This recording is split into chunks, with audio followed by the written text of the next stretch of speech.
The Uyghur Genocide, China's hidden atrocity in Xinjiang. In the remote northwestern region of Xinjiang, the Chinese Communist Party, CCP, is accused of carrying out one of the most systematic human rights abuses of the 21st century, what many governments and independent organizations have now recognized as a genocide against Uyghur Muslims and other Turkic minorities. Behind the facade of economic development and counterterrorism, the CCP has implemented a brutal campaign of repression aimed at erasing the identity, culture, and very existence of an entire people. Who are the Uyghurs?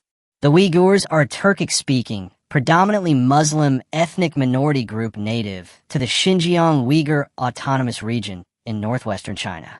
With deep cultural, linguistic, and religious ties to Central Asia, the Uyghurs have long resisted Beijing's efforts to assimilate them into the dominant Han Chinese culture. Xinjiang is strategically and economically important to China, rich in oil, natural gas, and minerals, and located on the Belt and Road Initiative route, making CCP control over the region politically vital. Timeline of repression. 2009. Ethnic riots in Urumqi kill nearly 200 people, many Han Chinese. The CCP uses this as a pretext to increase surveillance and repression. 2014.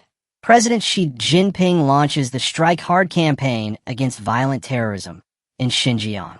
2016. Present. Mass internment, cultural destruction, and population control begin on an industrial scale. Evidence of genocide.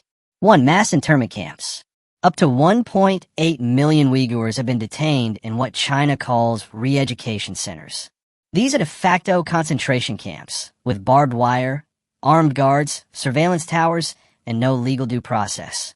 Leaked documents such as the China Cables 2019 and Karakak's List 2020 provide chilling details of internal CCP orders regarding the operation of these camps. First-hand testimonies from survivors describe torture, political indoctrination, forced confessions, and religious persecution. They told us to forget Allah, to forget Islam, and to praise Xi Jinping instead. Former detainee, Sergil Saatbay, 2019. 2. Forced sterilization and birth prevention. A 2020 report by Adrian Zenz, a leading scholar on Xinjiang, revealed that Uyghur women are subjected to forced abortions, IUD insertions, sterilization, fines and imprisonment for having more than one child. Between 2015 and 2018, birth rates in Uyghur regions dropped by over 60%. In Hotan and Kashgar, the drop reached nearly 84%. This aligns with the UN Genocide Convention, Article 2, Section D, imposing measures intended to prevent births within the group. 3. Forced labor and modern slavery. Uyghurs are forced into labor in textile, cotton, and electronics factories across China. The Australian Strategic Policy Institute, ASPI, identified over 82 global brands, including Nike, Apple, and Zara, linked to forced Uyghur labor. The U.S. enacted the Uyghur Forced Labor Prevention Act, 2022, banning imports made wholly or partly in Xinjiang unless proven otherwise. 4. Cultural erasure. Over 8,500 mosques have been destroyed or damaged. Uyghur language instruction has been eliminated from schools. Religious holidays like Ramadan are banned or tightly controlled. Children of detained parents are sent to state-run orphanages, where they are brainwashed to adopt Han Chinese culture and loyalty to the CCP. 5. High-tech surveillance. Xinjiang is a dystopian surveillance state. Every citizen is tracked through facial recognition, iris scans, DNA samples, voice prints, and mobile phone data. QR codes are placed on homes to report on residents. Artificial intelligence software flags suspicious behavior, such as attending prayers or refusing alcohol. Global recognition and legal rulings. United States, 2021 officially declared the treatment of Uyghurs as genocide and crimes against humanity. Canada, Netherlands, Czech Republic, Lithuania, and UK Parliament have also declared China's actions genocide.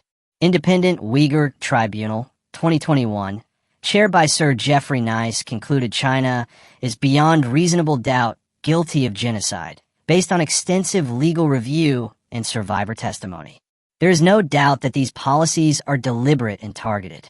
They aim to destroy Uyghur identity. Sir Jeffrey Nice, QC. China's response. The Chinese government has denied all allegations, calling them the lie of the century, banned journalists and NGOs from accessing Xinjiang freely, sanctioned foreign politicians and scholars who expose the abuses, released propaganda videos showing happy Uyghurs working in factories or dancing in traditional clothes, often staged. The human cost. While statistics and documents paint a horrifying picture, the real tragedy lies in the lives shattered. Mothers sterilized without consent. Children forcibly separated and re-educated. Mosques razed. Families broken. A culture erased by totalitarian control. Calls to action. Sanctions and trade laws. Many nations have imposed sanctions on Chinese officials and banned Xinjiang-made products. Boycotts. Human rights activists call for boycotting companies complicit in Uyghur forced labor. Asylum and refuge. Several countries have granted asylum to fleeing Uyghurs. International accountability. Pressure is mounting to bring cases before the International Criminal Court, ICC, though China's non-membership presents legal hurdles. Conclusion. The Uyghur genocide is not a horror of the distant past. It is a contemporary, ongoing atrocity.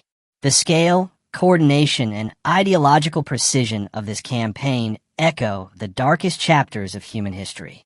In the face of overwhelming evidence, silence is complicity. History will judge not only the perpetrators, but also those who stood by. As individuals and nations, we must demand accountability, raise awareness, and speak the names of those who cannot speak for themselves.